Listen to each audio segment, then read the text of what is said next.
మీకు MP Mallareddy sir ఎరికే కదా అనుల్లా? అయ్యయ్యో, ఎమ్మెల్యే కార్మిక శాఖ మంత్రి మల్లారెడ్డి సారు ఎరికే కదా? సారు జోషు, సారు హుషారు, చిన్నగుంటా అదల్లా నడియుడు మనిషి అయినా కూడా పడుసు పిల్లగా అనుమతిగానే చేస్తాడు. ఎగురుడు, దునుకుడు, డాన్సులు చేసుడు, అబ్బో మామూలుగా ఉండదు సార్ కథ. అదే ఊపుతోని మల్లారెడ్డి సార్ ఇంకో పని చేసిండు, అది ఇప్పుడు మన జోర్దార్లకు వచ్చింది చూడండి.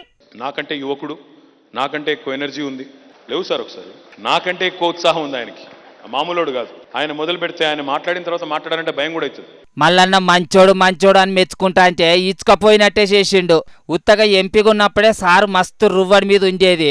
ఇప్పుడు ఇంకా మంత్రి కదా, ఇంకింత ఉరుకులాడి నలుగుట్ల నవ్వే కాడికి తెచ్చుకున్నాడు. ఇగో దీన్ని చూస్తున్నారా? మంత్రి మల్లారెడ్డి సారు సర్కారు ముద్దెర కాగితం. సారుకు ఓటేసిన పబ్లిక్ ఎప్పుడు ఏ తిప్పలు వచ్చినా దీని మీద రాత రాసి పంపి పనులు చేయించాలి. పబ్లిక్ మంచి చెడ్డ చెప్పాలనన్నా మంత్రి హోదాల ఇదే కాగితం వాడాలి. అసంటిది సార్ ఏం రాసిండో చూడుండ్రి.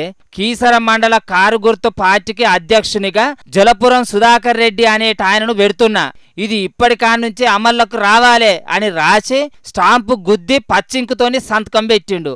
అంటే అర్థమైంది కదా, అధికారికంగా వాడే కాగితం అంటే అధికార పార్టీకి కూడా వాడే కాగితం అనుకున్నట్టున్నాడు మంత్రి సారు.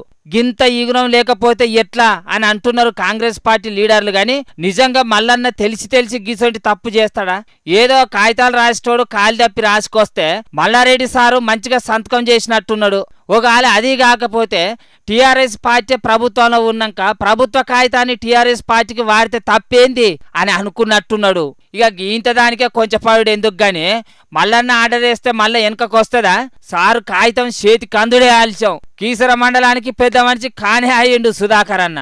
ఓ సంబరాలు గింబరాలు దావతులు మంచిగానే నడిచినాయట గాని మల్లన్న జర్రని కింద కాగితాలు రాసేటోళ్ళను సోయి మీద ఉండువానే, లేకపోతే లేనిపోని సిక్కులు వచ్చేటట్టున్నాయి అని చెప్తున్నారు మంత్రి మల్లారెడ్డి పబ్లిక్.